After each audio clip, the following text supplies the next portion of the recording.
yourself from the dream. There's a stigma, there's a market. Better follow what the others repeat.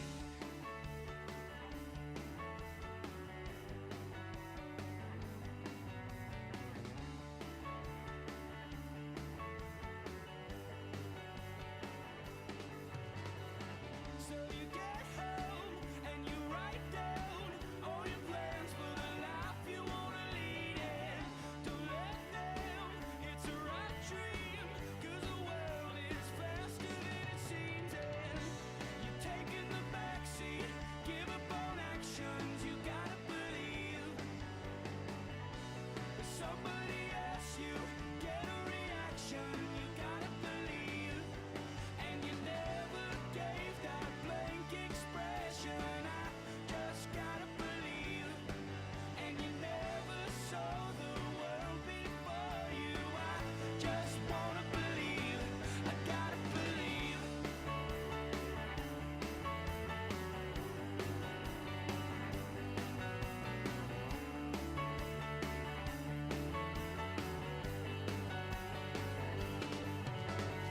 So you sit there in your freeze frame and you wonder how you're gonna survive. And it hits you like a steel train. If you don't try, life is not alive. Then you're taking the backseat, give up on actions, you gotta believe. Ron Newman, a championship's brewing. Sweet 16. The San Diego Sockers are back-to-back MASL Ron Newman Cup champions. You think I'm jumping out the window? I gotta move. Tavoy Morgan says, I ain't done. He's got his 5th goal of the game in the 3rd quarter. For Childs, his header, goal! Childs bent to the far post, goal! It's Williams back to Pereira's, his shot, saved by Porto, the save of the year! And he's got Gutierrez, and Christian Gutierrez will shoot and score! Juras with a step to the middle, to the left foot, still open, shoots, he scores!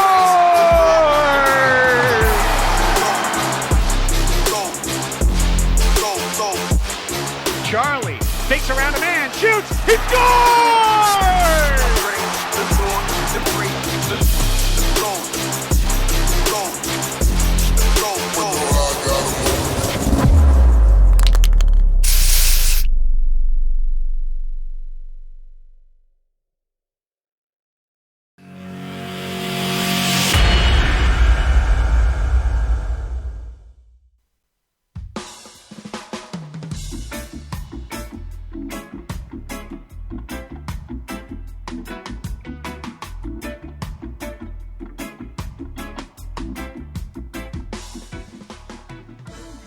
Hello once again, everybody, and welcome to Soccer's Overtime, your weekly look inside the San Diego Sockers and the Major Arena Soccer League. Craig Elston, Jerry Jimenez back with you. We are live on Twitch.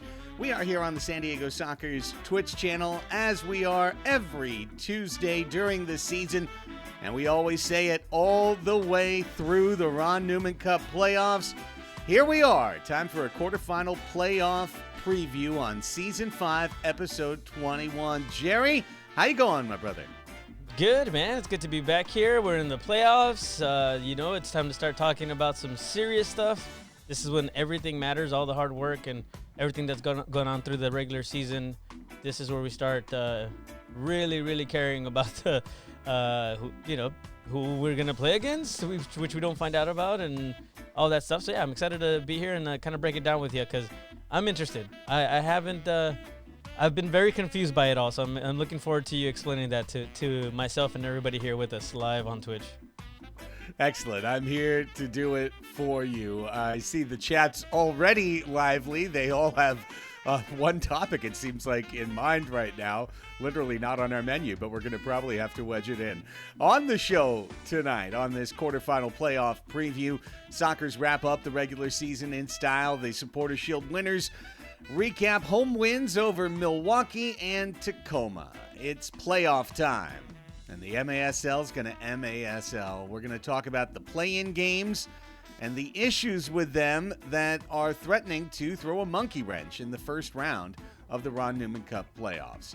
Our special guest at 5:30 making his Soccer's Overtime debut, it's Rojo Pequeño. Juan Manuel Rojo, Little Rojo, will join us live at the bottom of the hour. He will do a 1v1 speed burst down the left wall and score. That's what I normally see him do. I assume he'll do that here as well. We've got all the play-in game permutations. We've got possible watch party dates and times and more in soccer's news. Lots to come. And yeah, we should do some MASL news and talk about who's in and who's out of the MASL playoff field. It's all coming up on this edition of Soccer's Overtime. Welcome to everybody who's joining us live. Welcome as well to anybody who's watching the YouTube replay. We always get a couple hundred folks who jump in and watch the show after it's over. Welcome to anybody listening on the audio version as well. A lot to get to tonight. We're going to go in reverse order, actually, in terms of our recaps, Jerry, and we're going to split them up as well to make sure we get in Juan Manuel Rojo at the bottom of the hour. We're going to start with Tacoma and go backwards to Milwaukee a little bit later because the Tacoma match was the one that decided everything. The Milwaukee match decided nothing, as it turned out. But first, I just wanted to put right at the top of the show something we put out to all our season ticket members, put on the air, put up in the arena last week. And I think we even maybe mentioned it at the end of last show, but I wanted to put it at the top as well here, which is the fact that Front Wave Arena is on progress now for a spring 2024 release to its handlers. The last 2-3 months, which we have all experienced, everyone who is watching this in San Diego, all the rain, the curious persistence of it, the El Nino atmospheric rivers drifting through week after week, turned the Front Wave Arena build site into a mud pit and almost a bit of a pond for quite some time. And then diligently, the Watkins folks would pump out all of the mud water and get things to the edge of drying out, and then it would pour again for another couple of days. And it's a simple, natural delay to construction, which is leading to now what I'm at least initially calling, and, you know, Jerry, we've got the summer to workshop this, God willing, but one more run. One more run at Pechanga Arena, San Diego. One more time that we can really sink into the nostalgia of the soccer's historic home and being there one more time for one more run at one more title in 2023-24. That's just the news on the street, man. Front Wave Arena, spring 2024, which means the next MASL season looks to be played at Pechanga Arena. Yeah, I think that's going to be nice, though, Craig, that we get a little bit of an opportunity to do a proper farewell. There's obviously the negatives of having to start a little bit later than originally anticipated. But, hey, we'll use it. We will take it as a positive and find ways that we're going to now be able to do a proper farewell, like I said, to the Grand Ole Arena. And, maybe bring back some nostalgia from the good old days at the Grand Ole Arena and do it right. So in that sense, it's good. Yeah, the rain was terrible and didn't help. But I think that we will look at the positive and look at the 23-24 season as one that we can say farewell the right way, because I think that as a whole, the arena deserves it. So I think it's going to be great. Yeah, I mean, it's good. Being at Pechanga Arena is good. Being in our own arena will be better. Some of the stuff we'll talk about as the show goes on, I think Front Wave Arena is in some ways designed to alleviate some of those concerns. And yet some of those concerns will persist in future seasons, even in the soccer's new home. There's always going to be spring arena date conflicts. It's just something that's the nature of the business. Nonetheless, Pechanga Arena, one more run, 2023-24.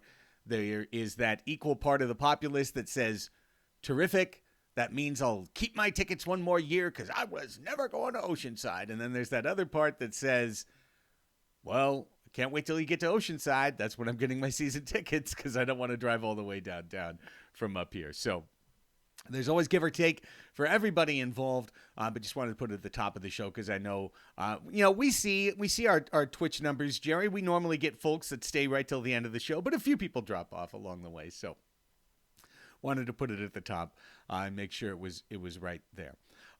Okay, let's start with just everything that happened in the West, Jerry, on this final weekend because. We said it.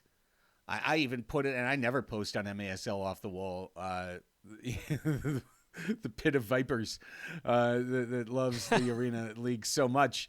But I did on Friday because it was just a unique situation that I don't know will happen again. And in some ways, I hope won't happen again. But a situation where you had 4 teams and any one of the 4 teams could finish 3rd, 4th, 5th, or 6th based on the last results of the season. And furthermore, on Saturday, and I know you were at Waves, so you missed some of the, percolating drama of our league. Hashtag this league, hashtag MASL gonna MASL.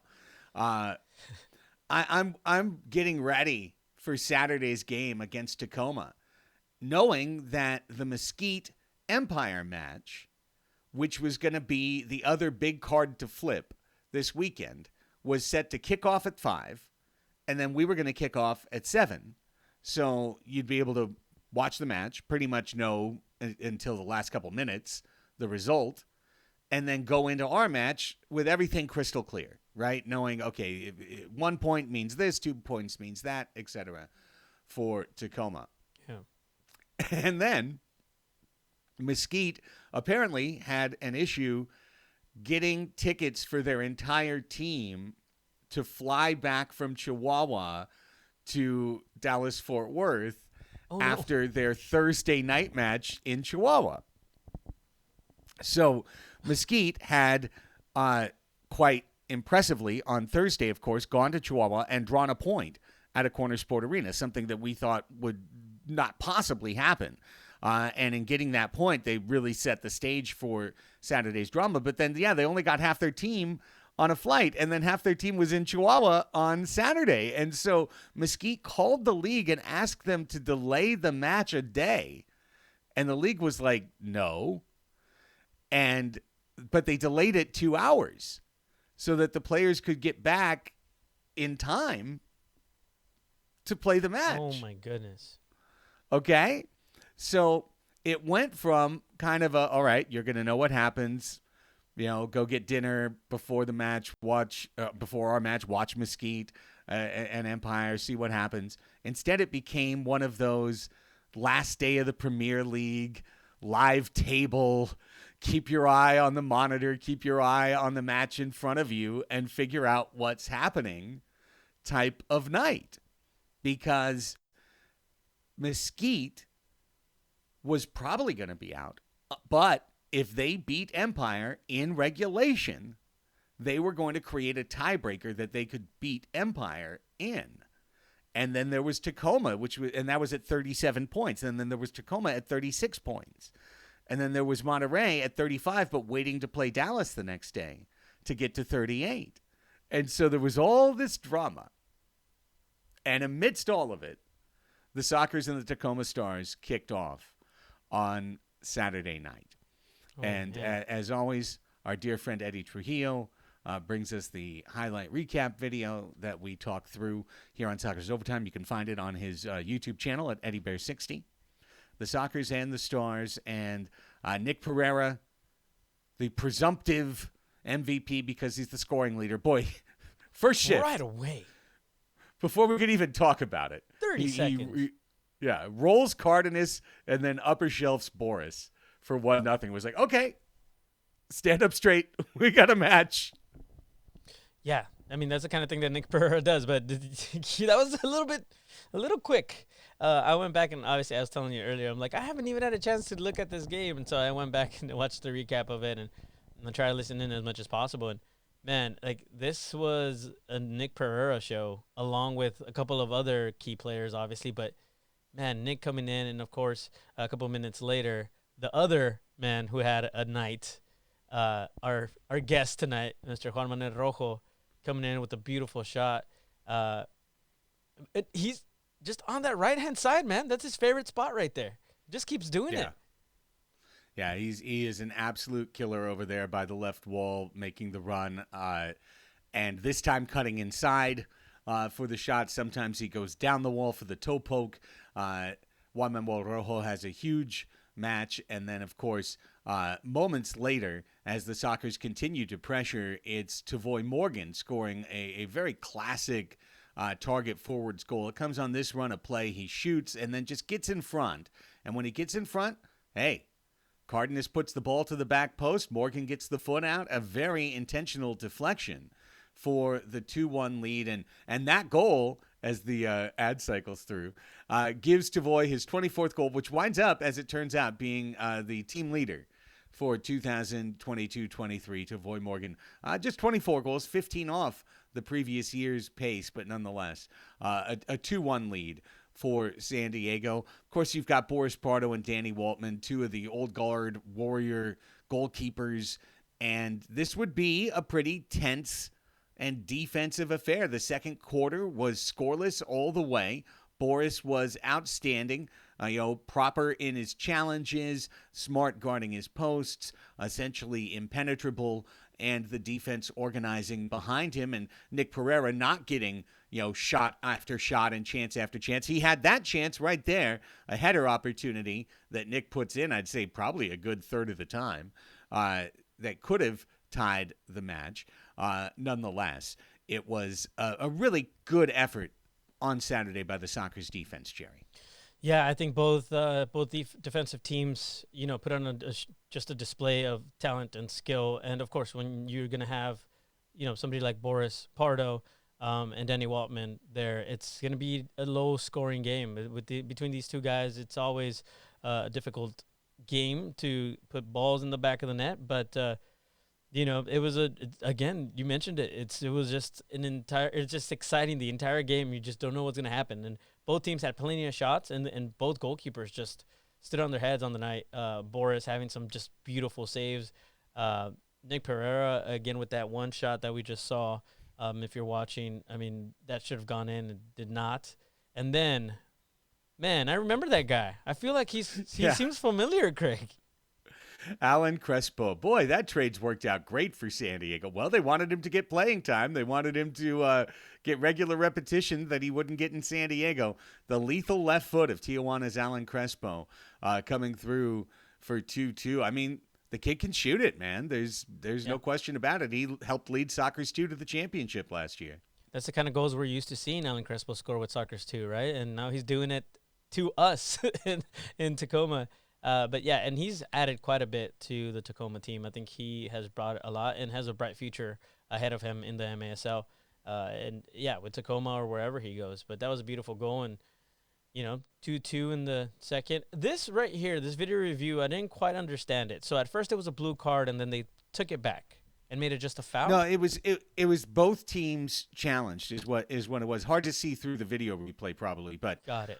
As you see the Charlie goal for 3-2, originally there was no call on Pee Wee getting bumped charging the net, and the Sockers threw their flag and got the blue card on video review, after which Tacoma then spent their flag saying that no, it was a handball on Pee Wee, which I just thought was the craziest thing I'd ever seen, because they had literally just watched the tape. Like, why would you think that they wouldn't have said that? They just reviewed the tape. They had the opportunity to call whatever they saw. So it was truly a wasted challenge. It was actually the second time Tacoma wasted their challenge in that match, Jerry. Unseen in this video recap, late in the second quarter, they used their video replay trying to say that Childs pushed over Alex Caceres, and we didn't have a replay of it on TVX. And the referee gave them their challenge flag back, which we were very confused by. Okay. Nonetheless, that's how that all came about. So you just saw Charlie's power play goal for 3-2. Rojo finishes the set piece outside like his brother would to make it 4-2. Sockers have the lead as the third quarter wraps up. Had a chance maybe for a little bit more. And then the fourth quarter rolls around, and Xavier Snare-Williams comes into the match for the San Diego Sockers, replacing Boris Pardo. Put a little bit of a gasp up. And speaking of a gasp, how about Nip Carrera trapping the ball from outside, beach soccer style, spinning through two defenders, roofing a perfect shot. I think that's the best goal I saw this year. There's no stopping that. I mean, and the way he got to position himself as well, goes around and then has enough space. Pee Wee there maybe could have opened up a little bit more, come after him, but just Pereira taking care of that goal, put it in the top right corner, and nobody would have stopped that. Not Xavier. I don't think Boris would have stopped. Nobody would have stopped that. Again, beautiful stuff from Nick Pereira. Mr. Plastic wouldn't have stopped it. But Tacoma was feeling it and then had the opportunity and immediately tied it back up. Chiva Ramirez got the goal. Soccer's defense caved a little bit, and it got to 4-4, and a lot of people were frustrated. If you just pause it here for 1 second, Jerry, there was a lot of confusion, and I've even seen some chitter-chatter in the chat. Yeah, Tony Sanchez would have stopped it. I mean, all but the elite of the elite, indeed. I think there was a lot of question as to why the Sockers would possibly put Xavier Snare-Williams into the fourth quarter of that match. I'll tell you the honest truth. There was some question from Xavier Snare-Williams after the match as to why the Sockers would put him into the match. And when I first saw it, I was confused as to why the Sockers would put him in the match, knowing what was on the line for Tacoma, and also knowing that at that time, we told you we were going live table, right? Yeah. First it was 1-1 in Mesquite, then it was 2-1 Outlaws, then it was 3-1 Outlaws, then it was 4-2, and then all of a sudden it was 5-2, and it was 6-2, and it looked like the Outlaws were definitely going to win their match in regulation, and all of a sudden Xavier gets in. But here's the thing. There's been a strong push from the front office through the coaching staff the last couple of weeks to make sure that this club is playoff ready.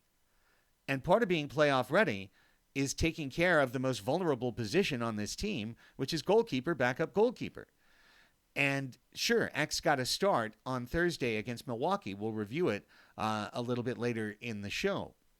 But the one thing Xavier had not faced, Jerry, was playoff pressure. He had not faced a situation where a team was throwing everything at him, where their elimination was on the line. Yeah. However, in the playoffs coming up, the only chance Xavier has to come into a match will be in that exact situation. It'll either be in a penalty, or it'll be in a situation where, knock on wood, it never happens, Boris, has to leave a match for one reason or another, in which case he's thrown right into it. But the difference is, if on Saturday something went wrong, there was no harm to the ball club. Points didn't matter to us. Didn't matter one bit.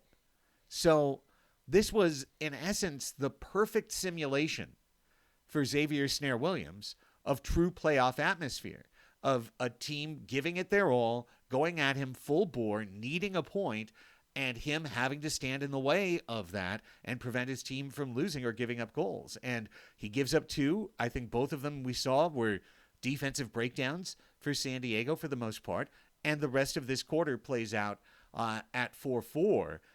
So I hope that's an explainer for why it made sense, and especially maybe for some fans, let's just say up the I-15, as to why it would make sense for Xavier Snare-Williams to be in that match in that situation.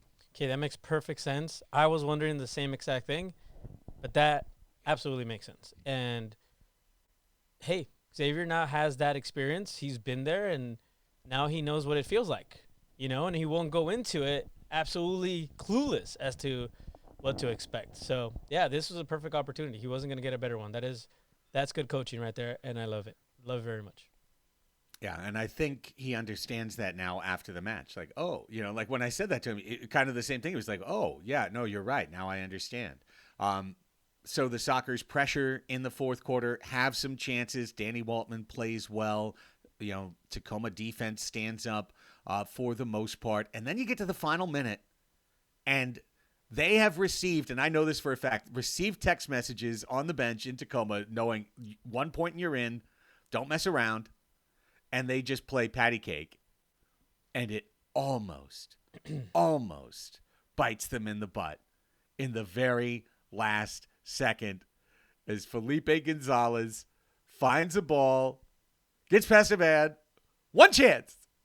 Danny Waltman. At the horn, Danny Waltman. Wow, imagine if that would have gone in. I mean, for Empire would be in the playoffs. What was it, 9 minutes? 9 minutes What's that 9 minutes that they had where it was 4-4. So, I mean, this was just, a battle with plenty of time for either team. And here we are going into overtime. Hey, it ended up obviously working out at the end, but man, if that ball would have gone in, here we are going into overtime now. Changes everything. It changes everything. Danny literally made a playoff-saving save. There's the best chance for Tacoma in overtime. Nick shoots it high. I really think that when you, as a team, you pull a parachute and play for a point, you're kind of ready to get a point. And Tacoma gets a point, and we get this. Juan Manuel Rojo, isolated, 1v1. We're running NBA isolation plays now just to get Rojo on the left wall. And against the man they call Juice, he gets the squeeze on Juice Cox, runs him down the wall. Oh, man. Toe pokes it in. That was beautiful. And 5-4. Yeah, incredible. And he becomes the 8th 10-goal scorer, Jerry, on the Sockers this year, getting goals 8, 9, 10 in the final match. Wow. So there you have it. Like this is why this team is so special, right? The 8th player to get 10 goals in the season. Everything is spread out. Everybody is for everybody in this team. And so, yeah, I mean, the numbers are showing it. That is so awesome to hear. And just a great game overall for Juan Manuel Rojo. Yeah, and they put Boris Pardo back. You didn't really mention that too much, but Boris does come back in for the overtime. Isn't that something? Picks up his 21st save with a minute's worth of action in the crease. Which of course, he had the win on his toe, and then it was taken away in that fourth quarter. So good on Boris. Sockers don't like to lose. Nope. I told you we don't like to lose. Yeah. 22 match home winning streak. Don't necessarily want to just give that up. There was an argument to give it up. The argument was to avoid all of the schedule mess that's come up with Tacoma hosting a play-in game, as opposed to letting them push up to third place and getting them out of our side of the bracket.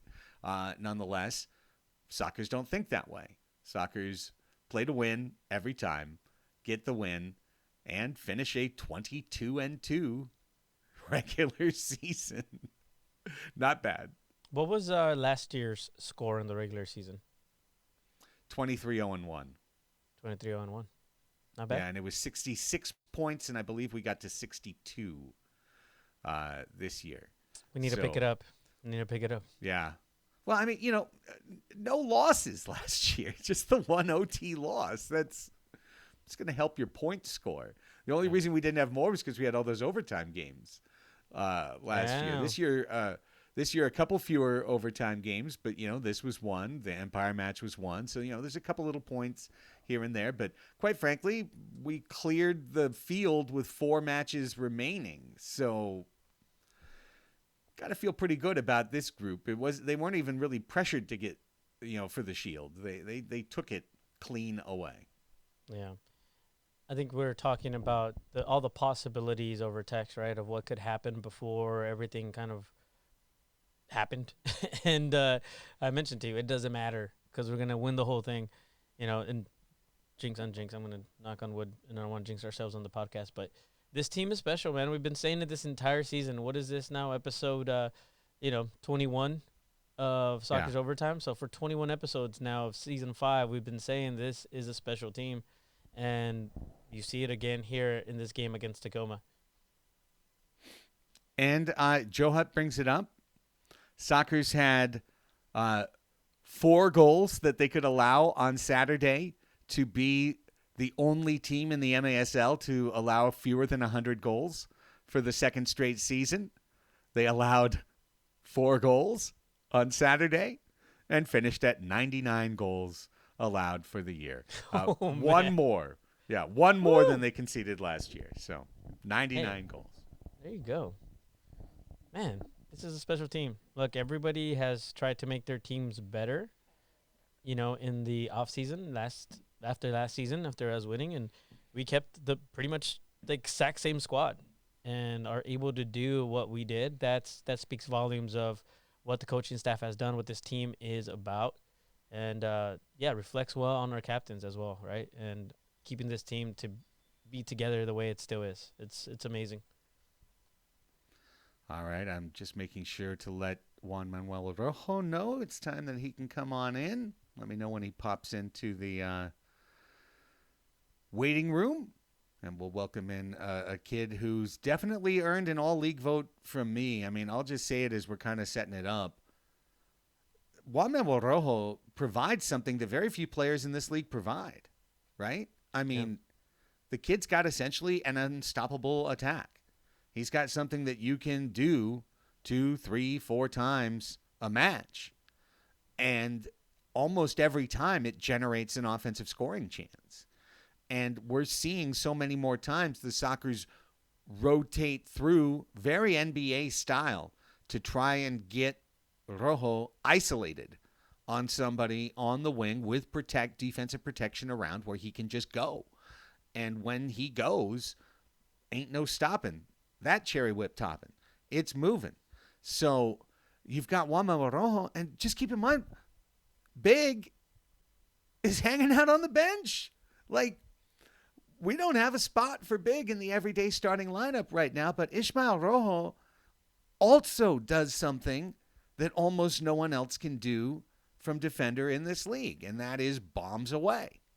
Hit rockets from the outside, from behind the yellow line, and go crazy. So I really think with the Rojo brothers in San Diego, the future is really bright for this team. You've got one at 28, one at 26, kids who could be here for a very long time. And I think in their own unique ways, help dominate the league from their position. Yeah, 100%. I agree with you on that. And we've seen what they're able to do, and there's only, more and more that they're going to be able to bring as the years move on and they become really comfortable. I think they're getting there. They're pretty much getting there. I mean, we saw Juan Manuel's performance this game. It's just wonderful stuff. And Ismael, starting to come into the team as well. It's exciting times for sure. Absolutely. You'll let me know when little Rojo's there, right? He's here. He's here. Yep. Beautiful. Let's welcome in our special guest. He's making his Sockers Overtime debut with us. Of course, Jerry will be doing his normal outstanding job translating my silly questions as we welcome in defender Juan Manuel Rojo joining us now on Sockers Overtime. Hola, amigo. ¿Qué pasa? Hola, hola, buenas tardes. Hola, buenas tardes. Bienvenido. Gracias por la invitación. Claro que sí. Él va a hacer la pregunta en inglés y yo te traduzco y así le hacemos. Él va a hacer todas las preguntas, pero yo le voy a traducir lo que tú digas. Ok, muy bien. Okay. Sí. And Jerry was just telling Juan Manuel Rojo that I'm going to say the questions in English and he's going to translate for him. So let's start off, Manny, talking about Saturday. Hat trick, golden goal, chance to walk it off on the Sockers regular season finale. How exciting was it for you, looking back, to have that performance? Hay que hablar, empezando con este sábado, el hat trick, los 3 goles y tener la oportunidad de tener el gol de oro. ¿Qué nos puedes decir de ese juego? La verdad, pues me siento contento de haber aportado al equipo, de haber anotado el gol de la victoria. Y sabíamos que era un rival pues fuerte, que si no nos adaptábamos y todo eso nos podían sacar el juego. Y pues gracias a Dios se dio el resultado hasta el último minuto, que no dejamos de pelear. Yeah, he's saying he's very proud of the performance. Obviously, very proud of being able to get the goal that gave them the victory. They knew that the opponent was a difficult one. That if they took the foot off the pedal, they would take advantage. But luckily, they were able to hold it to the last minute and get that win. How confident are you feeling right now? I feel like you've been getting stronger and stronger as the season has progressed. How good do you feel about your game and how you're playing right now? Pregunta de cómo te sientes sobre tu juego. ¿Piensa él que durante la temporada has estado mejorando y mejorando en cuanto a tu confianza? Y quiere saber cómo te sientes ahorita en este momento. La verdad, pues me siento pues, contento, me siento a gusto con el equipo, me siento con la confianza de poder hacer lo que yo sé, lo que puedo aportar al equipo. Y pues gracias a los compañeros y al club que me da la confianza de siempre, o sea, de seguir adelante y seguir insistiendo hasta que pues me salen las cosas. Yeah, he's saying that obviously right now he feels very confident. He feels very comfortable and comfortable with knowing that he can do what is needed of him and that what he can do, he can, he's not gonna, he's given that opportunity that, you know, he has a chance to do what he knows how to do without um, feeling any sort of uncomfortableness within the team, and he's just feeling good. Well, we have to talk about it. The play that's kind of become your signature move. We're talking about it on the broadcast all the time that we could sign your name on the dotted line on that left wall. 1v1 play, getting the isolation. When you see the team call that play for you and to isolate a defender, how excited do you feel knowing you're going to get to take them on? La jugada que como les hemos dicho, que pues puede ser como la jugada que puedes tú firmar tu nombre de ese lado izquierdo cuando llama al equipo de hacer un 1 contra 1 con el defensor y estar tú solito en ese lado izquierdo. Um, ¿Cómo te sientes cuando sabes que tienes esa oportunidad, que tu equipo te ha, como se puede decir, abierto el espacio de ese lado izquierdo y estás tú solo 1 contra 1? ¿Qué ha sido, se puede decir, tu jugada que más hemos conocido hasta este momento? ¿Cómo se siente ese momento? Pues, pues la jugada esta siempre siempre la he intentado en los entrenamientos, cuando tengo juegos, y la verdad pues siempre es rara la vez cuando no la hago, y muchos de mis compañeros pues también ya saben la jugada esa y siempre me dicen, no, cuando tengas 1-1 o así, encara, porque pues tienes velocidad, tienes para encarar y lo haces bien, y siempre que estoy 1 contra 1 me dicen, encara, y es cuando pues yo tengo la posibilidad y aprovecho para hacer la jugada esa. Yeah, he's saying that it's something that he's practiced obviously quite a bit. It is something that he does in practice a lot. So his teammates know that he's good at that play. So whenever they do see that he has an opportunity to be 1-on-1, that they encourage him to go 1-on-1 and just push forward, and try to get that going. It just has worked out. Juan Manuel, this season for the first time, you're getting the chance to play at least somewhat regularly and to train all the time with your brother Ishmael, and he's had the opportunity now to play for the first team more regularly and contribute. How great, how enjoyable is it for your family to have the two of you playing together for the Sockers? Juan dice que esta temporada has tenido la oportunidad de perder de una forma más consistente, jugar con tu hermano Ismael. ¿Cómo se siente poder tener a tu hermano ya oficialmente en el primer equipo y jugar al lado con él? La verdad, pues me siento contento y emocionado porque él ya tenía rato queriendo estar en la primera, pero por X no, pues no se podía, por cuestiones de pues, lo de la visa de trabajo y todo eso. Y gracias a Dios, pues, ahorita se dio la oportunidad de que puede jugar con visa de turista y me da mucho gusto que comparta cancha conmigo y pues estar los dos jugando en el mismo club, el mismo equipo.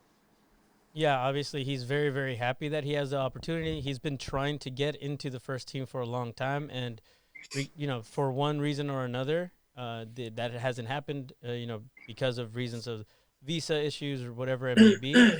But thank God this season he was given that opportunity, and so he's very happy that it's something that they've been looking forward to do, and he has that opportunity to play with his brother.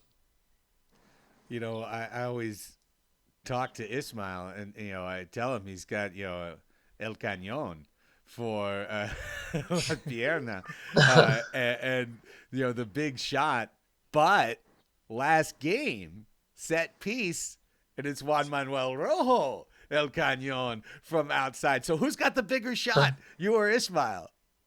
Dice que siempre le ha dicho a Ismael que él tiene un cañonazo, que tiene el cañón feo muy fuerte, pero este último partido tú tuviste la oportunidad de enseñar lo que también puedes hacer. Dice, ¿tú quién crees que tiene el cañón en verdad, tú o tu hermano?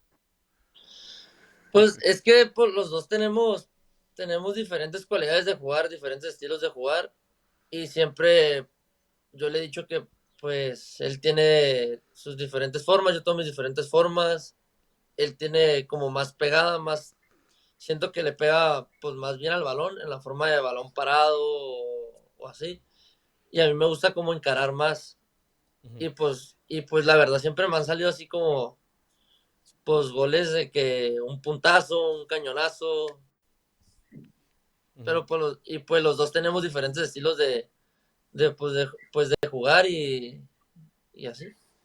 Yeah, he's saying that they both have very different styles of playing. He's always told him that he's more of like a stop the ball player, where he's able to get that, those big shots like cañonazos, as you mentioned, but that he actually enjoys more of the one-on-one and, a ball at the feet and that sort of style. But that once in a while, he does get lucky and he'll get the ball and he'll have that, that poke or just able to just take a blast at it and put it in. But they're both very different in the way that they play. So uh, I I don't know if he's necessarily answering the question, but I know, though. I know. Putting him on the spot like that, but that's just for yeah. fun. Quiere que se peleen, yo creo, es lo que están quiere. Ya sea. Let's talk about all the crazy change in the standings on Saturday. How surprised were you to see that in the end, Flash finishes third, and it's Tacoma Mesquite for play-in, and Empire, the team that you guys played so hard all year, they don't even make the playoffs. ¿Cómo te sentiste? ¿Cuáles son tu punto de vista en cuanto a todos los cambios que pasaron este fin de semana en el oeste? Sabiendo que pues Monterrey terminó en tercero y Empire ya no está en los playoffs y ahora tenemos a Tacoma y Mesquite en el play-in para poder entrar a los playoffs. Hubo mucho cambio y muchas cosas de qué prepararse, pero pregunta de cómo te sientes pues ver estos equipos y cómo ha cambiado el oeste. Pues la verdad, yo confío en mi equipo y el rival que nos toque, pues no tenemos por qué hacerlo menos. Sabemos que todo rival que nos toque, pues son equipos que saben jugar esto y pues pueden dar sorpresas. Siempre he dicho, nunca tenemos que sobrevalorar al otro equipo, al otro rival y siempre pues pelear hasta el último minuto y el equipo que nos toque, pues le tenemos que echar ganas hasta lo último. Yeah, he's saying that they, regardless of who is there, they don't undervalue any of the teams that they have to face. They know that every team is in the league for a reason, and they all know kind of, the sport and what they're going to do, and that any team at any point can, really step it up and surprise them. So they don't want to ever undervalue any of the teams that they're facing against. So did it surprise him? Not really, because he's just looking forward to who they have to play next.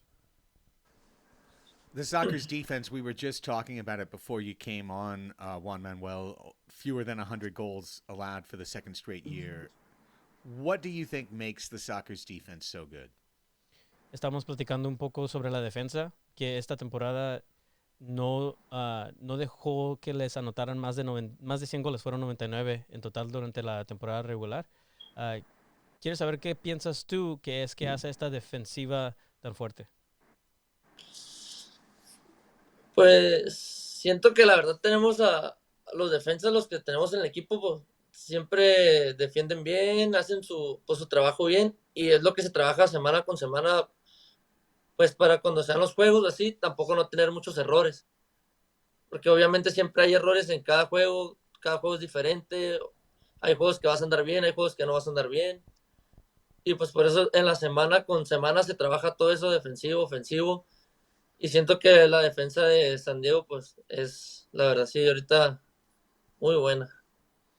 Yeah, that last part you're saying, obviously, we have one of the best defenses in the league, but that as a whole, the defense practices and looks at their previous work and finds what mistakes they made. He said, there's always opportunity. We're always learning, and we're not perfect. So they go back and really study what the errors were and make sure they fix them for the next one and try their hardest to not make those same mistakes. And so with that comes growth, that everybody understands their job and does their job, and that's been really important, is just understanding what their job is and getting it done.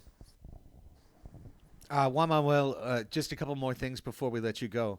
On Saturday, you played in the cross-border kits, and Jerry helped design those kits. Those kits were designed to help reflect the fact that we are a team that is San Diego, and we are a team that is also Tijuana and has so many players and so much of our culture that comes from the players who are from Tijuana. You're a proud part of that group that's just growing and getting stronger with yourself and your brother and with Tortin and with Mojica. How proud are you of this group of players from Tijuana that have made the Sockers as good as they are? Sí, estaba mencionando que este último partido los jugaron en la playera de Cross Border que diseñamos, pues para enseñar que representamos a San Diego, pero también a nuestros hermanos de Tijuana. Y los tijuanenses en este equipo han sido una parte grande para llegar a este momento de donde estamos, tener pues el récord que tenemos y estar en el lugar que estamos en primer lugar. ¿Cómo te sientes de que tú y todos tus otros compañeros que son de Tijuana han tenido una parte tan grande? Pues la verdad, pues me siento contento, como por mí, como por ellos, desde que llegaron al club, bueno, al equipo. Siento que se acoplaron muy bien ellos, sabíamos que nos iban a aportar mucho. Y, y pues siento que como Tortín y Mojica y pues mi hermano, desde, pues ¿cómo lo podría decir? Desde que llegaron, la verdad, pues los juegos que han jugado siempre han aportado, han anotado goles y los arropamos bien. Yeah, he's saying they have, somewhat of a brothership there where, or brotherhood, I should say, that they, when, Tortin Mojica and his brother came in, they've added a lot to the team along with the other players that were already there. And so, yeah, there's already that brotherhood of being from Tijuana and then now being on the same team. It definitely helps them gel because they already understand that, they grew up in similar ways and they understand their style of play. And luckily, those newer players have added, a lot right off the bat. And so, yeah, he feels proud and happy that they're there. Awesome. Last thing for you, my friend. Tomorrow is the play-in game. It's going to be either Tacoma or Mesquite. It's going to be quick travel for the most part either way. How excited are you to get this going? We're to winning time now. It's the postseason. It's the place where the Sockers do their work. Sí, pues que para mañana nos vamos a dar cuenta de contra quién nos vamos a enfrentar. Va a ser Mesquite o Tacoma. Ya entrando a esta última parte, se puede decir, entrar en los playoffs, ya cuando empieza a importar. ¿Cómo te sientes que son algunas de las cosas que estás pensando entrando a los playoffs? Y, o sea, nomás de cómo se siente ya esperando a saber con quién nos vamos a encontrar esta primera vez. Pues esperando ya con ansias, pues para empezar a jugar otra vez, como quien dice, ya los playoffs. Y ya pues partido con partido lo tenemos que jugar como si fuera una final, pues para nosotros. y el equipo que nos toque, pues tenemos que jugarlo al 100 siempre y no bajar la guardia, como digo, hasta el último minuto y siempre sacar el resultado, que sea positivo. Yeah, he's anxious to get started now in the playoffs, and that the team is looking forward to playing every single game as if it was the final from this point on. That it doesn't matter whether it's Tacoma or Mesquite, that they're gonna face whoever they have to face, and push for until the last minute, give it their all. And again, every single game matters now, so they're gonna be playing it like it was the final. And he's anxious to get started. Okay, well, pues eres muy rápido, amigo, y tiene mucho talento y muchas gracias para tu tiempo y bailes muy bien después de notaste un gol. Excelente y gracias para tu tiempo esta tarde. Sí, muchas gracias por No, tu tiempo. muchas gracias a ustedes por hacerme la invitación. Sí, de veras que, pues de parte mía, te puedo decir que queremos hacer esto más, tratar de tener pues a ustedes los jugadores para que se sientan más a gusto, que tienen a alguien aquí que habla en español. Y Sí, sí, sí, sí. quiero que sepas que todos los que están aquí ahorita tenemos casi 40 personas viendo, y pues 100 es después de que esto se pone y am, los fans quieren escuchar más de ustedes, porque en verdad es tú y el resto de pues los tijuanenses mexicanos que tenemos en este equipo son muy, muy importantes, son una gran parte del equipo. Y pues Sí, con todo, campeón, nos vemos pronto. Muchas gracias. Ok, muchas gracias a ustedes. Nos vemos. Gracias. Bye. Bye. de nada, amigo. There's Juan Manuel Rojo. So cool, man, and I appreciate you telling him too. It is important for us to keep these conversations going, and I think it's so exciting that we have this opportunity to help not only reflect the culture of the team, but to bring the stories of our players forward. It's something that I've been wishing for so much for years, and I'm excited the way that we've grown as an organization in this way, Jerry, and also that Tony and Chiva called the last match. Tony and Chiva are going to call every home match all the way through the playoffs. In Spanish for those fans, not just our MASL fans in Mexico, but our Spanish-speaking fans here in San Diego, in Tijuana, anywhere that want to enjoy this product. So I'm thankful to you, and I'm thankful to our players for this opportunity. Yeah, it's an exciting time, right, for everybody in our team, and I think that the fact that we are where we are and have been in the last few seasons, it has a lot to do with those Mexican players, and some of them unfortunately haven't gotten really maybe the representation that they need to get within our social media. If you notice in socials, I think we did a much better job of making sure that they were featured, that you could see their faces, that now we can have conversations with them on this podcast, and you can hear from them directly. And I also use it as an opportunity to practice my Spanish, to be honest, because I don't always get to use it, and I may not always be perfect, but I'm gonna do my best. And I think that little by little we get better. And you saw it. I mean, like you could tell he was either a little bit nervous, didn't know how to answer. He did kind of repeat himself a little bit, but so I tried to, read what he was trying to say and maybe say it that way. But at the end of the day, I think that it's super important that everybody on our team, regardless, gets an opportunity. Somebody like Leo de Oliveira, who we had,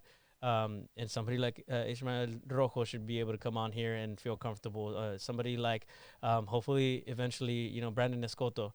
All of these guys that maybe don't feel super comfortable, hopefully they start talking to each other and saying, hey, they have somebody that can translate, and this is good. So he did great, and I hope that we continue to be able to do this and shine a light on the talent that we have, because man, this team is talented, and there's no lack of talent. So yeah, excited for that. All right, we've got like 3-4 things we need to do before we get out of here. I just kind of feel like we need to talk a little bit about what happened in the West. And I know that's not really before we roll into the Wave, because the Wave match is great. I didn't see this coming. Yeah, I mean, we kind of did. We kind of did. We talked through it, right? I mean, last week, the week before that, we talked about it. All the time we played Empire, we said they kind of needed one more point. But I didn't think they were going to lose to Tacoma at home. I really didn't. They had beaten Chihuahua at home. They had beaten Monterey at home. They had beaten us at home. And I thought that they were going to take care of Tacoma at home, take care of the match that they just needed to take care of to get into the playoffs. I thought they were a very worthy playoff opponent, and that they should get in and should play Chihuahua. And I thought that was going to be one of the best series of the year. And, to be honest, I'm blown away. Both of those matches were on while we were calling games. I haven't had the chance to go back and watch it all the way through, either one of them, but it was a pretty sluggish affair against Tacoma. And then, boy, they just got rolled in Mesquite. I mean, they got crushed in the second half. Chris got chipped on a goal that was pretty nasty, and 3-2 turned into 7-2, and they're out. I mean, they're out. Second straight year. It was 8 straight losses to end last year. It's 5 straight losses to end this year, and it's just kind of crazy. It's almost like this weird feeling like we've loved to hate them all year long, and the bitterness and the rivalry grew all year long, and there were some really dumb things that happened between the two teams at the ends of games. And yet I almost feel like it's cheapened when they don't make the playoffs. Like, I don't know. It's wild. And for Mesquite, give them credit. They got that point in Chihuahua. They took care of business at home, and I think they're going to be plucky. We'll talk more about them here momentarily when we get into the matchups. But, boy, I just really feel like the story is almost as much about who's not there as it is about who's there. And for Empire, where do you go? Like, this ain't working. So where does it go from here? I don't think it's just re-rack and try again and roll the dice again. What do you do to switch things up? It's obviously their problem and not ours, but, man, it's a problem. Yeah, no, I mean, obviously I would have loved to face them in the playoffs. I think that would have been great. And as a fan, I think it adds so much to the league to have what this rivalry is now becoming, right? But then the addition of Monterrey and Mesquite, I don't think helped very much. Empire did bring on some great players that helped out. It took a little while for them to get going during the season, and I mean, it right up to the end, man. It unfortunately, I feel like the Empire was set up to where they could have controlled their own destiny, right? And they were just not able to get it done. And we've said this before. It doesn't really matter at the end of the day where you are. It's as long as you're getting to where you need to be at the right time. You need to peak at the perfect moment, and Empire was just not able to do that, and it's a bummer. I think it's going to be really interesting. This game between Mesquite and Tacoma, I mean, it's anybody's ball game at this point, right? 3 teams ended up with 37 points. Really, the only reason that Empire didn't make it was because of head-to-head points against Mesquite. Is that right? Right. Yeah. So, I mean, they put on that battle the entire season. They tried. They realized something wasn't working. They made some changes. That started working. And, I mean, it's maybe another season of working at it. I don't know. I know a lot of people, I keep seeing it, unfortunately, that, is there going to be some changes within the coaching staff? Like, what's going to happen? And it's going to be really interesting to see what is done, because I know that Empire, just like everybody else in the Western Conference, wants – well, maybe not Dallas, but right now. But Empire, just like everybody else, wants to be at the top and wants to do their best. I mean, that's you've seen it. They put in the work. It just at the end of the day, just couldn't get it done. But that's what I think makes this league so interesting and so exciting. Is you never know. I mean, in a specific game, you never know what's going to happen between two teams. And then you go to the end of the season and you just never know what could happen in the standings when it really starts mattering. So, I mean, there's always something to follow, and the East is just as crazy too, I would say, but in a different kind of way, right? Yeah. I mean, Baltimore, I just can't believe it. I thought they had that thing taken care of, and then they can't get the win that they need to. They gift the division to Milwaukee. Now it turns out that's not even going to matter. We'll talk about that momentarily. All right, let's buzz through the wave match. Sure. The battle of the backup goalkeepers. Xavier Snare-Williams gets his only start of the season for San Diego. Boris Prado gets his only night of rest for San Diego. And Augie Ray starts for Milwaukee. You see the early lead for the Wave. They get the first 2 in this one. I found out after the match, Jerry, that William Bonahene is injured for Milwaukee. He hurt his shoulder, I believe. So even his playoff availability might be in question, which is a massive blow to the Wave because Bonahene brought stability to the back. Augie Ray is an okay backup. He'll be fine, but he's not William Bonahene. Yeah, I noticed that when they were warming up. I mean, he was there kind of doing warm-ups, but taking it very lightly. And I asked around, and I heard, yeah, he's not playing today. He's actually hurt. It was really interesting to see that. And, yeah, it's a bummer for Wave. Hopefully he does come back, for their sake, because I think Willie B has done such a fantastic job with the Wave. They need him. They're going to need him during the playoffs for sure. So, yeah, it becomes the battle of the the backup goalkeepers. And you have to give it to Xavier. I mean, we go down 2-0, but those goals were tough ones. The first one was having one of our defensive players there in front of him. He wasn't going to see that shot. And it was a beautiful goal from Milwaukee, taking that back heel. Yeah, the first goal, right, Tony Wall's class. Yeah. The second goal was ugly and a ball Xavier needs to control. And down 2-0, and really, as you see, Milwaukee had a chance for 3 or 4, while Augie Ray was saving some shots. And coming up is the play of the match right here. It's Nunez, open in the middle. Sockers didn't stop him, and Xavier makes a kick save. And he talked to us afterwards, Jerry, in terms of that save put him in the game, and it also kind of put his team back in the game by letting them know that they did have somebody back there. It wasn't just going to be an empty sieve, and they were playing empty net the whole game. They've got Xavier back there to stop some shots, and I don't think it's any coincidence that right after that, boom, Sockers get 4 goals, not in immediate succession, but they get 4 goals the rest of the quarter. Yeah, no, it was huge. I think that save really, woke him up and made him realize, I think he said, I belong here, right? Like that's what it made him feel.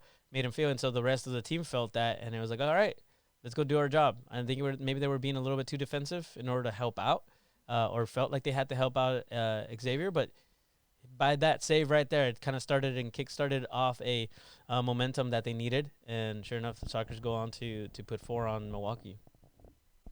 I hesitate even to say it. I just think this is a good matchup for San Diego. Milwaukee is a good matchup for San Diego. This isn't one of the most physical teams in the league. It's not a team that plays with that Empire level bite that we saw in the regular season. They don't really have huge defenders, and Tavoy kind of made a meal of this game. I mean, he was getting his opportunities. Our forwards were getting their opportunities.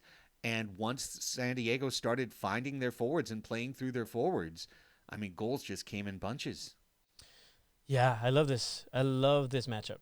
And I think it would have been an even more exciting game if William Bonahene and Boris Pardo were in goal. So imagine seeing that, which we haven't been able to see, right? And so it was, I think, a great game overall. If you saw the Sockers, the way they just kind of handled business. And, I mean, it's a really interesting and really exciting matchup. And like you said, man, Tavoy Morgan just doing his things. But here on the third goal is our boy Leo. Again, also showing that this team works together, man. Like every single play here. Well, this was by himself completely, actually. Yes. and I pulled this one for social today because, we talk about it. What makes Leo special is he's a two-way player. He's not offense only, and that was an example of him getting a steal that leads to a goal. He runs more mileage than probably anyone on the team in total, going back and forward, on the floor. And so having those types of goals, those are Leo goals. Mm-hmm. Here is a Tortin goal, Luis Perez, getting one from Brandon Escoto. Brandon was showing off the fancy footwork, and that's kind of what I'm talking about. Milwaukee gives Brandon just enough space to accomplish what he wants to do on the floor, and when that happens, it's just deadly for the opponent. Yeah, 100%. I know that we see also Craig Childs there taking some open space, taking advantage of it, and taking some shots. Fortunately, hitting the crossbar. But and that is one thing that I loved is our guys were able to show up and show off a little bit because Milwaukee did give them, I think, too much space on the night, right? And they were able to just kind of play around with them a little bit. I hate to say it. I know there's probably Milwaukee fans that are watching right now. And by the way, there was a lot of Milwaukee fans there in attendance too. It was great to see them. But it's the truth. I think that if we do end up seeing this as a final, it will be a very fun match to watch. It sounds like MSL Monday had it wave SD is what Joe Hut 29 in the chat is saying. So yeah, I mean I would love to see that. No problem there with that final. Oh, I would not have a problem with that final either. And Milwaukee claws back into the match. They get a goal here. Later they'll get an Ian Bennett set piece goal. And I feel like this match, for fans who don't obviously get the opportunity to go to training, or maybe who didn't go to Soccer's 2, which was your free opportunity, here's the Bennett goal. You saw all aspects of X's game on Thursday. You saw the things that are good, and you saw the things that he's working on. This was an example of something he's working on. Did not really have the set piece defense organized in the way that you need in order to stop that goal. Speaking of goals, I mean, my goodness, Rojo putting it in the mail slot. That should be goal of the week. Maybe there's a few opportunities, but again, showing that ability. And guess where he was, Jerry? Left wall. Left wall. Off the right foot. Cuts top right inside. corner. Boom. Unbelievable. Great stuff. Yeah, but so, Xavier's still working on his defensive communication, still working on his organizing of his defenders, on their placement, on positioning and set pieces. But shot stopping, he can stop some shots, and he stopped 13 shots in this match. No one was stopping Tavoy. Another Quintas ad. Boom, there's your new clip for Quintas Part 2 at Money Wallet. But nonetheless, I think, it's a great development game for Xavier, and I think getting that fourth quarter on Saturday as well, just little things. He's 22 years old, and little moments of development like this could be important. 100%. I mean, this is what he needs. He needs to be able to experience these games. He hasn't had much of an opportunity because of obvious reason. We have a powerhouse in Boris Pardo. We have a wall, a literal brick wall back there. So him getting this chance against Milwaukee was great.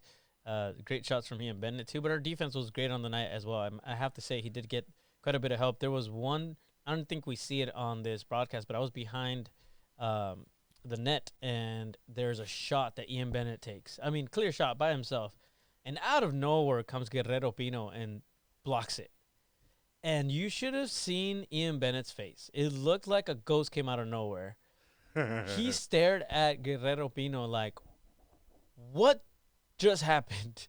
He was so confused. He just kind of stood there, right? He didn't even run back. The ball was already going towards the other side. He just stood there like, what was that?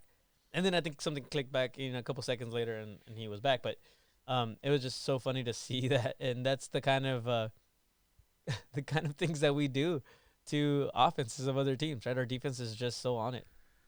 I think this is the power play in question that you're talking about, because there was this one power play that Guerrero Pino was just everywhere. Yeah. He was absolutely everywhere. He was pinging around like a pinball in between two bumpers, just like accelerating back and forth. It was really a lot of fun to see, and Pino is upping his game as we get to playoffs, and that's exciting to see. I think Cardenas has kind of been the upper hand of that duo for the most part this season, and I think Guerrero's really come on. At the end of the season, he's now staying here in San Diego, training with the club, and that's all of it is exciting to see. And as you see Poyo getting trucked on the goal, he gets to score. There was really just one last element to this match on Thursday, Jerry, and it's the fact that Zé Roberto was put into the starting lineup for San Diego. That was a deliberate choice, of course, by head coach Phil Salvaggio, the 44-year-old, probably his last game. Never say never. Nope. With Zé Roberto. But when the Sockers got a third power play in the fourth quarter, there he is in the corner, Zé Roberto put in on the man advantage, and he gets the header goal. What a beautiful moment So good, it's worthy of Hewlett Packard's ad. What a beautiful moment for Zé Roberto Killing me to with the ads. not only get in, but get on the scoreboard. I mean, this was the storybook finish for Zé Roberto at home. Oh yeah, it was beautiful to see that. And at first, I didn't know it was A. I thought might have been Brandon Escoto. They're kind of the same, stature. But man, again, he has enough space. Milwaukee just gives him space. He was able to place himself in a spot where Escoto bounces that ball off, and I'm sure he was going for a shot, misses up high a little bit, bounces back, and our boy Zay is there, ready to put it in. I do have to say too, shout out to that goal right before from Pollo. Because Idam followed that ball the entire time, and that's the kind of player he is. He will track down that ball. He lost it, kept going for it. He followed it, and he did not give up on the play. And I think that's why he was able to do that crazy, like he barely got it, right? Hooks it, is able to kick it in. Also, I think that was a great goal and something that was a long time coming for Pollo. So it was great to see that. Yeah, it was good to see Zay get that goal, man. I hope it's. I mean, you never know, but it might be his last one, like you said. I never say never. Tavoy Morgan, who absolutely torched the Wave last year every time the Sockers faced them, torches them for a hat trick in this one. And I think the Wave look at Pechanga Arena as just their house of horrors, to be honest. They've come here and not been competitive. The playoff match was 13-2. Last year, the home regular season match was 9-3.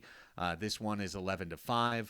So it's been lopsided between the current versions of these two teams. And Milwaukee didn't have their full squad, and they've got about 4 or 5 rookies in the lineup, which is kind of where they are right now. They're kind of this combination of aging veterans at the end of their career, like Ian and Marcio Leite, our friend, and then you've got a lot of young guys that are at the start of their career, and it's an interesting mix. It's a successful mix. They win the Eastern Division, and congratulations to them. But this one was not. As Eddie finds his way into his own highlight video, that well done on that, Alfred Hitchcock style for the Eddie Bear. As the Sockers close this one out, 11-5. Nice easy win for San Diego. Made my shoulder itchy. But that's okay. All right. It's time to get a little more spicy. Because now it's time to talk about what's to come. Are we going to call this section hashtag MASL gonna MASL? Just MASL gonna MASL. I feel like that should be we need a little jingle and stuff to go with it, This segment is MASL gonna MASL. And I want to say right off the top, it's going to sound like I might even be criticizing the league. The league can't control this. Yeah, that's not their fault. This is not their fault. It's inevitable. If you don't own and control your own arena, okay? I take it from an arena's perspective. Look at Pechanga Arena, okay? Pechanga Arena in the fall, winter, they have hockey dates. They have soccer dates. They have lacrosse dates, right? Meanwhile, promoters are working with them. Hey, we want to bring boxing to your arena. We want to bring wrestling. We want to bring this concert. We want to bring that concert. And so what does an arena do when their December or November through March are generally blocked out for games? They set those events for the time after those seasons are over. And that's going to start in April. And they start filling dates starting in April for these events that they've been like, sorry, we'd love to do that, but we've got, commitments to hockey and lacrosse. And this is true for arenas around the country, right, Jerry? Yeah. So every year we play a regular season, and then we get to the end of the season, and there becomes this whole brand new question. Who has dates? Does everyone have a date for this round? Does everyone have an arena date at the right time in the right week? Or do you not? And when all of your plans run into this, sometimes the way to keep the league moving is to enact compromises. Compromises to the structural integrity of the very thing that you've built all year. And this is where I will criticize the league. Last year, the league had their best playoff structure ever. Best playoff structure ever. 1 through 8, put the whole league in a table. Sure, you have divisions that allow for the top 3 seeds to be settled, but everyone else is in a bag, and you pull them out points by points, and then 1 plays 8, and 2 plays 7, and 3 plays 6, and 4 plays 5. It was fair. It was equitable. It put the best teams on the top of the bracket, and it was neat. 8 teams. But the NBA has enacted the play-in tournament, and instead of 8 teams, they invite in 10 teams, and then they let a group of 4 teams boil down to 2, and then they leave themselves with 8 teams. More teams are in, and it would seem exciting to a league like the MASL to do something like the play-in game. And so they did the play-in game. And guess what? The play-in game is screwing up the first round in both leagues, in both divisions. And what's happening in the West is, as it turns out, inconvenient. What's happening in the East is, to me, abominable. Yeah, it's a big bummer, but again, the league doesn't have control over that. I think there's a mixture of, good and bad in this. I always try to look at the positive, Craig, but I would almost see this as an opportunity for, the ownerships of each individual team to maybe invest the way that the Sockers are now investing, to have their own place, to be able to call their shots, 1. But 2, also, what do we have to do? And, I mean, we're doing our best here, but maybe put a little bit more money into making this be a league that other leagues want to be, fighting with, and that it matters. And so that we do get that preferred date and have the ability to then call our home our actual home and be like, hey, but these are the dates we need, and that they're going to get them. I think it's also that, right? Like, the league doesn't have that, I don't want to say credibility, because, again, this league is so great, but there's a level of that, and it's a bummer. But I'm hoping that maybe with this, the league is in a way, pushing some ownership to spend a little bit more money and start, at least consider, maybe, I think that would be a great start. Yeah. Well, let me throw another log in the fire, okay, to kind of help clear out the point I'm making. Sure. The league sent to the teams a memo last week outlining not all, but several of the potential playoff scenarios. And as you know, Jerry, all last weekend I was rooting for Tacoma to just not be in our part of the playoffs. I wanted them either to miss the playoffs or to finish 3rd and stay out of our bracket. And the reason is that all the teams had tomorrow, April 5th, available as a playoff date. But the Stars didn't have another date until a week later, the 11th, a week from tonight.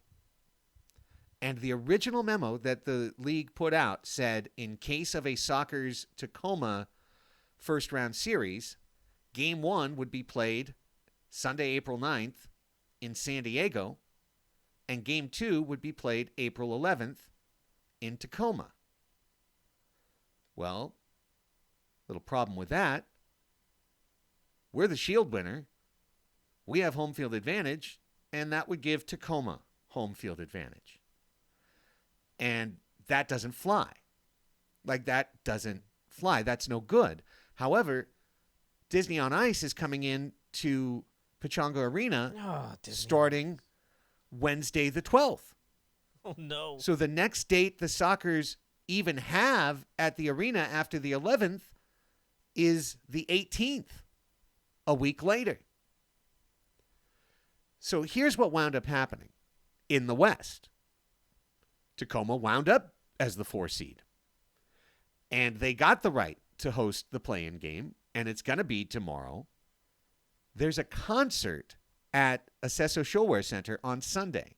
And originally the arena said, we need a day to break down, and you can't have the arena until Tuesday. We need a day to break down and turn over the arena from concert to soccer. And they didn't basically want to staff on Easter Sunday night to turn over the arena. And then this situation came up, and the Sockers put their foot down and said they weren't going to just give up home field advantage. And so now they are going to break down that concert Sunday night, and Tacoma has Monday night now available for the series. So if Tacoma wins tomorrow, Monday the 10th, I presume 7:30 p.m., will be Soccer's Tacoma Match 1, and we will have a watch party at Calafino Sublimit Lounge in Carlsbad, where all of us are invited. All of our great fans are invited. You're invited. Jerry, you're always invited. Oh, thank you. And we're all invited for that match. And then the very next night, the 11th, would be match 2. Soccer's in Tacoma, Pechanga Arena, 7:35 kickoff. That series will now, it's Soccer's are the home team, but Soccer's would then have to fly on Easter to Tacoma, just about the most expensive thing you could do on short notice.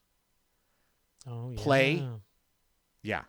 Oh, I didn't even think Play about that. Monday, fly back Tuesday, play Tuesday night. Presuming Chihuahua gets through their series with Monterrey, their home date for round 2 is next Friday, the 14th. Ew. So it would be 9th fly, 10th play, 11th fly and play, 12th rest, 13th fly, 14th play in Chihuahua. Hey. An almost impossible scenario. If anyone could do it, it's the Sockers, but it's the perfect setup for Chihuahua to win that match. Chihuahua, who would not have left the state of Chihuahua since April 8th, because they will play Friday in Monterey and then play Monday at home. And then they just have the whole week to rest and prepare. So it's not good. No. And if there had been no play-in game, Tacoma finishes 4th, hosts us tomorrow. We host them Sunday, and that's that. Yeah. We'll talk about the Mesquite possibility in a second. I got it because this was MASL going to MASL. We got to go to the East. Okay? In the East, Baltimore finished 2nd, Florida 3rd. Baltimore and Florida will play this weekend. I believe it's a Friday, Saturday, or a Friday, Sunday. I forget. I could pull up MASL soccer. But they'll play this weekend. Yeah, Friday. Okay. Then Monday will be the play-in game because of arena dates. Monday will be Utica hosting Kansas City in the play-in game. The winner of that game will fly to Milwaukee. Game 1 between the Wave and the play-in winner will be the 13th in Milwaukee. And no matter who wins the play-in game, they have home field advantage on the 15th. The match on the 15th will either be in Utica or in Kansas City. Milwaukee played all year to be the Eastern Division champion. They're a team that is great at home and frankly not very good on the road. And now they're the 4th seed. They're the 4th seed because their arena doesn't have a date beyond the 13th. But if there was no play-in game, then it would be Utica, the 4th seed, hosting Milwaukee on the 10th, and Milwaukee hosting them on the 13th.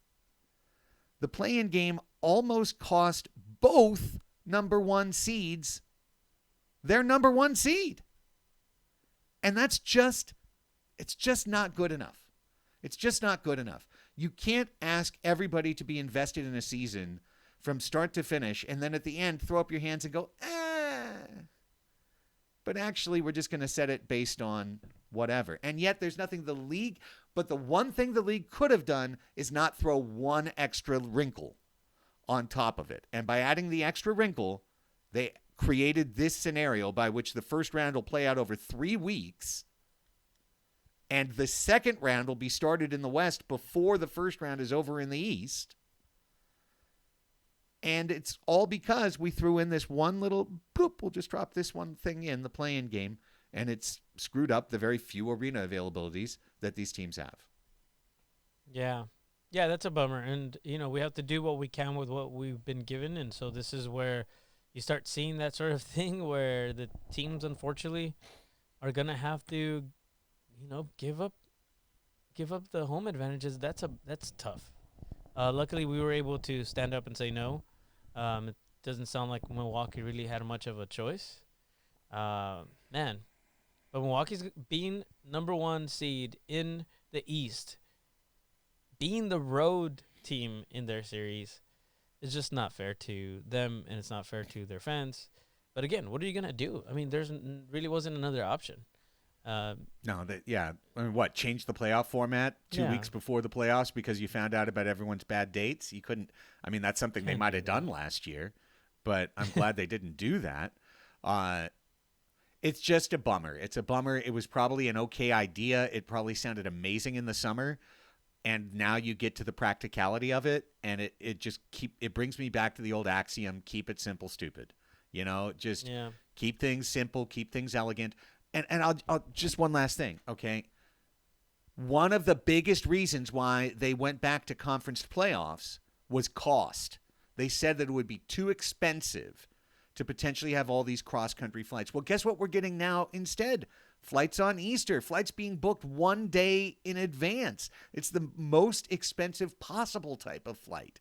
So you didn't save anything on cost because schedule leads you to a situation where you spend more money than you would have otherwise. And the very last point, Utica is sneaky hot.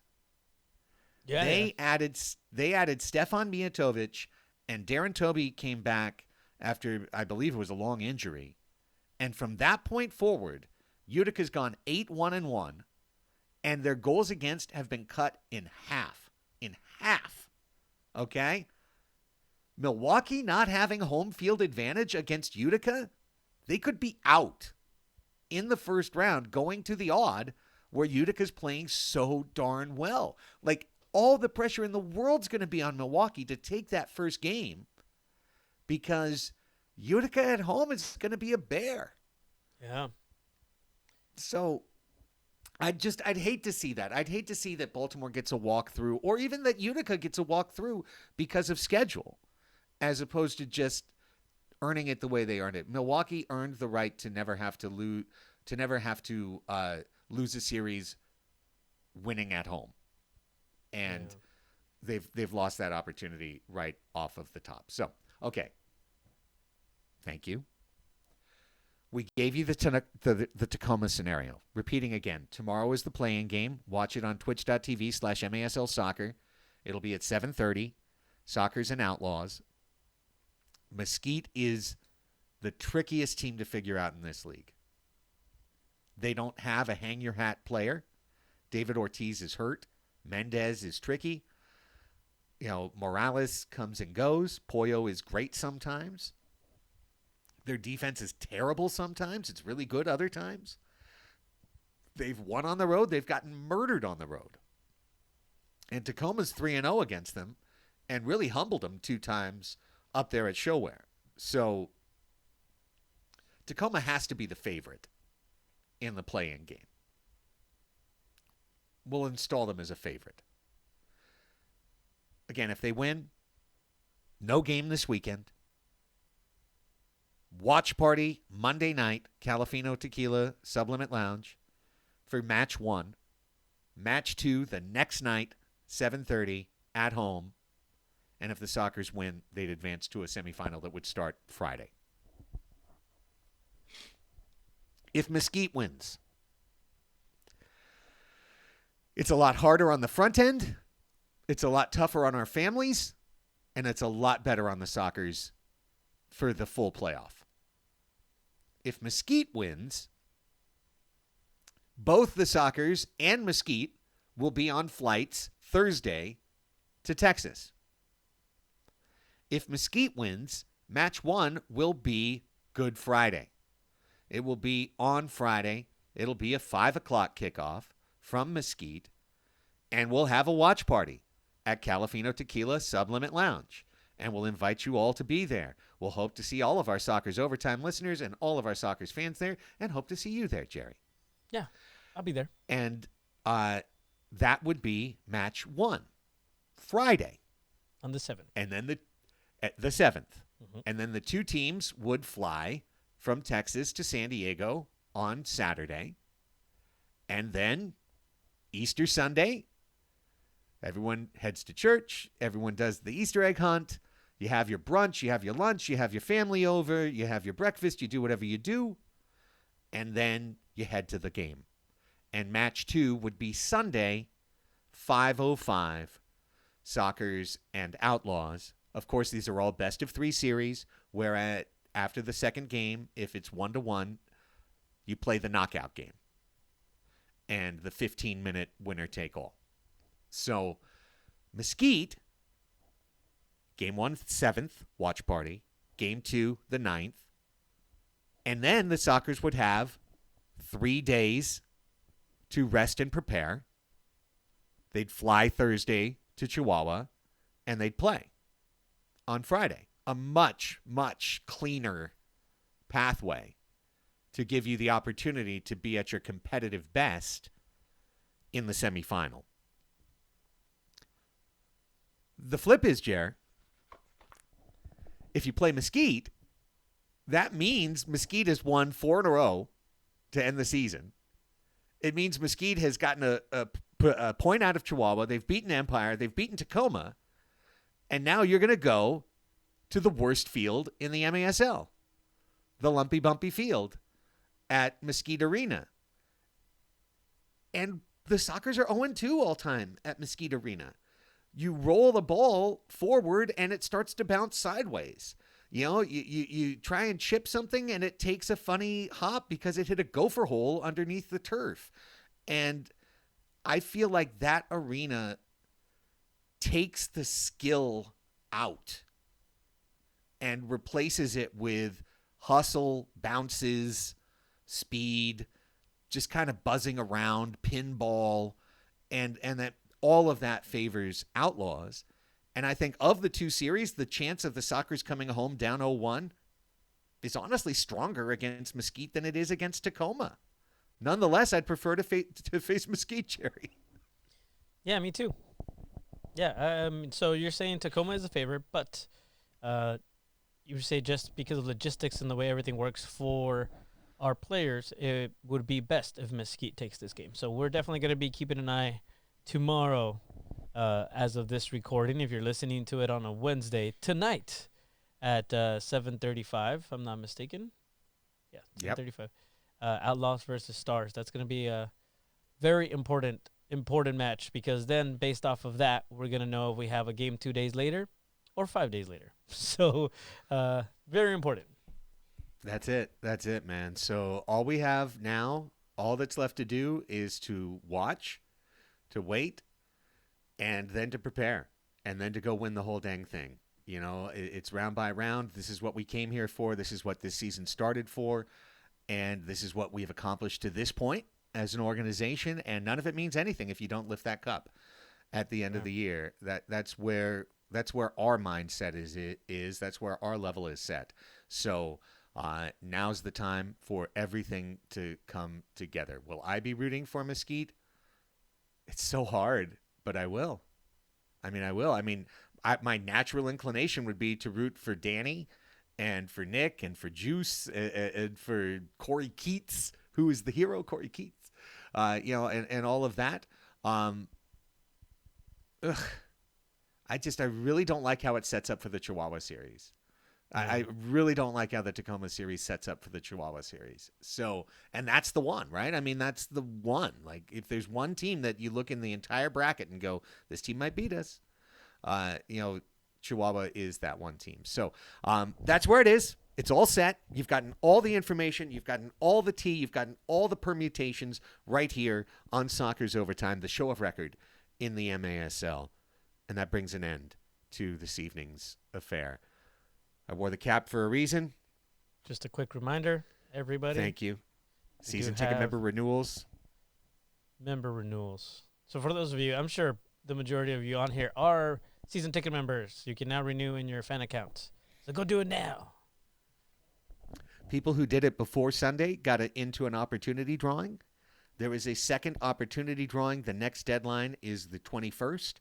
So if you have not yet, just go into your fan account, renew by the 21st, and you'll get a chance to qualify for either a signed team. There's a couple of different player signed jerseys that are available. There's different fan experiences for next season. So check it out. Why not take advantage of those opportunities to grab prizes? Renew in your account today. And, of course, so many of our great listeners have already done it, and they were already in the first opportunity drawing where we put the very best prizes. So incredible stuff. And, of course, you can get those tickets. You can just give Spencer Ezra a call, 866-799-GOAL, sdsoccers.com, and line up your tickets for whether it is Sunday or Tuesday. You can get the seats you want. You can get that locked in. You can avoid any worries or concerns or hassles. sdsoccers.com, 866-799-GOAL. We will see you at the arena. I don't know. Sunday, Tuesday, 11th of the night. Whenever. One of those nights. Tuesday to Sunday. One of those will be there. All right, Jerry. Great stuff, man. Big win for your R wave. Weren't my wave last Saturday. Still, congratulations.